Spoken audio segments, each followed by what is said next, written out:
Ladies and gentlemen, let me begin with a truth that shakes the foundation of mediocrity. Success is not a secret, it is a system. The greatest tragedy in life is not death, it's life without purpose. Success does not respond to wishing, it responds to wisdom. And wisdom is the application of principles that govern outcomes. The first principle of success is this: success is predictable.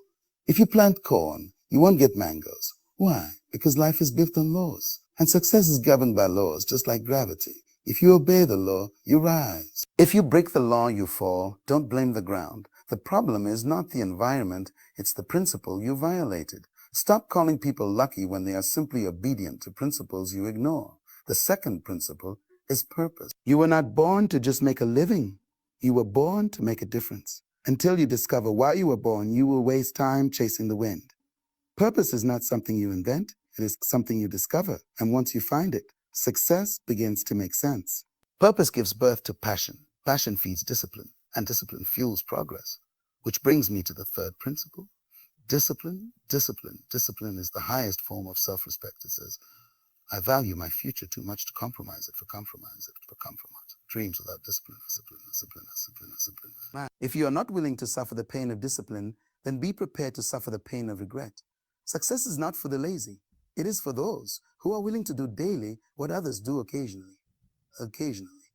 Let me leave you with this. You don't need to chase success. You need to become the kind of person success is attracted to. Change your mindset, align with your purpose, apply the principles, and success, real, lasting, and meaningful success, will no longer be a pursuit. It will be a result. Success is not a mystery wrapped in chance or a hidden treasure. Only the lucky few discover, but a deliberate outcome of laws, principles, and consistent behaviors that, when understood and applied, will produce results in your life, regardless of your background, your education, your connections, or your current limitations, because the universe is governed not by emotion or favoritism, but by principles that respond to obedience, not opinion. You see, the farmer does not pray for corn and plant nothing, nor does he beg the soil to be generous while holding the seed in his hand, because he understands that the ground is not emotional, it is obedient to law, and it will only return what was sown with intention and care here. And so success becomes a harvest, not a miracle, a return on investment, not a roll of the dice. Everything created operates by design, and when you understand the design of life, you begin to realize that the outcomes you want are hidden in the actions you take consistently. So if you want success, you don't need to chase the fruit. You need to master the root, the process, the system that governs the results you admire in others, but often overlook in your own decisions. Success is not a reaction. It is a manifestation of principle put into practice with discipline over time. And when you ignore this, you reduce greatness to gamble, you hand over your future to feelings, and you end up blaming fate for what was really a failure to submit to the timeless, unchanging, and universal truths that have governed every achiever across every generation. You don't get what you want, you get what you work for, prepare for, plan for, and discipline yourself to attract. Because life does not give you what you demand in frustration. It gives you what you deserve through your alignment with its laws. And so every time you violate a principle, you delay a promise. And every time you honor a principle, you accelerate your progress. A successful life is not built in one moment of inspiration, but through a series of intentional decisions made over time that compound into results. And the tragedy is not that people fail, but that they think success belongs to the elite when it really belongs to the consistent, the focused, the committed, and the courageous who don't wait for the weather to change before they plant. If you truly believe success is predictable, then your focus shifts from wishing to working, from waiting to preparing, from fantasizing to strategizing, because now you realize that what you are becoming daily is more important than what you are dreaming occasionally, and your habits, your routines. Think. Your standards, those quiet things you do when no one is watching, are the very architecture of your destiny. So never again say you don't know how to succeed. Never again claim that it's up to chance, because from this moment forward, you understand that the same way gravity works for all who jumped, success works for all who apply, obey, and persist. And if you commit to that truth, your future will no longer be a question mark. It will be a guarantee wrapped in principle, powered by discipline, and sealed by time. Purpose is not a luxury reserved for the gifted or the chosen. It is the original intention buried within every individual, a built-in assignment wired into your design before you were born. And until you discover that intention, every achievement feels empty, every success feels shallow, and every pursuit becomes a cycle of activity without fulfillment. Because purpose is not something you chase, it's something you uncover. You were not created to exist, pay bills, and die, but to solve a specific problem, to meet a specific need, to fill a gap that no one else was assigned to fill. And the moment you live outside of that assignment, you begin to substitute movement for meaning and achievement for alignment, producing results that impress people but depress your soul, because deep down, you know you're doing a lot, but becoming very little. Purpose is the compass of success, the why behind the what. And when you don't know your why, you waste time on every what that looks appealing but leads nowhere, because talent without purpose is just entertainment, and ambition without purpose is just noise. And the reason many rise quickly and fall even faster is not because they lack opportunity, but because they lack direction rooted in identity. Everything in life has a purpose, every bird, every tree, every drop of rain. And if nature is not an accident, then neither are you, which means the search for purpose is not optional. It is essential. The success without purpose is like a car with no steering, a car with no steering wheel.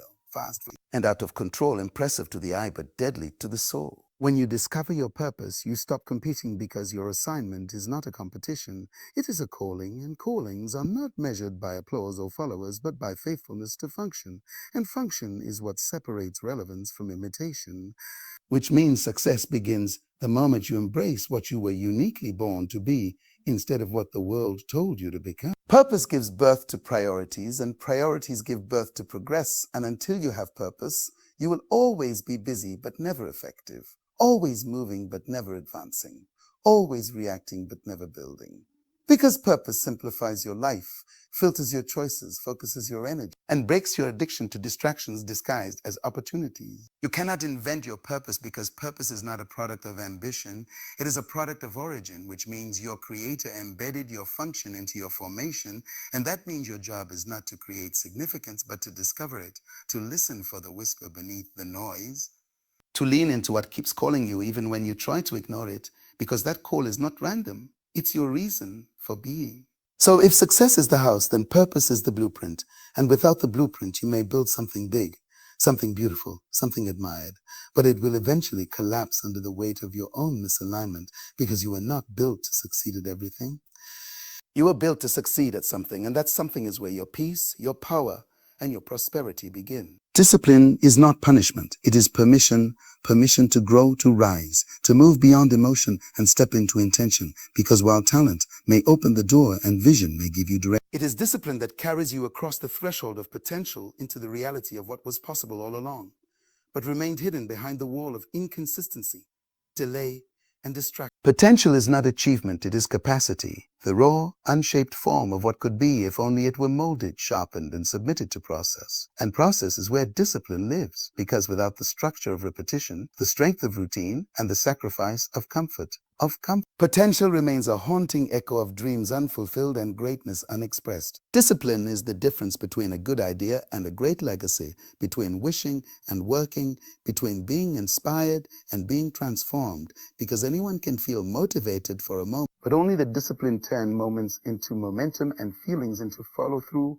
by doing what needs to be done long after the emotion has faded. You cannot rise above the level of your habits, and habits are born from discipline, not desire, which means the future you're praying for is hidden in the daily decisions you keep postponing. And every excuse you protect is a thief robbing you of the version of yourself you were created to become, if only you were willing to pay the price of consistency. Discipline is the quiet builder of destiny, not flashy, not loud, not always seen, but always working behind the scenes like a sculptor chiseling stone, removing what doesn't belong, shaping what does, until one day the world sees what discipline saw all along, a masterpiece formed by pressure, precision, and patience. Without discipline, potential becomes a burden, because knowing you were made for more, but doing less is a torment that no applause can soothe. And every time you shrink back from the discipline required to grow, you choose comfort over calling and stagnation over strength. And the longer you choose comfort, the more unfamiliar your potential starts to feel. Discipline is not something you feel your way into, it's something you commit your way into, and feelings must become followers, not leaders.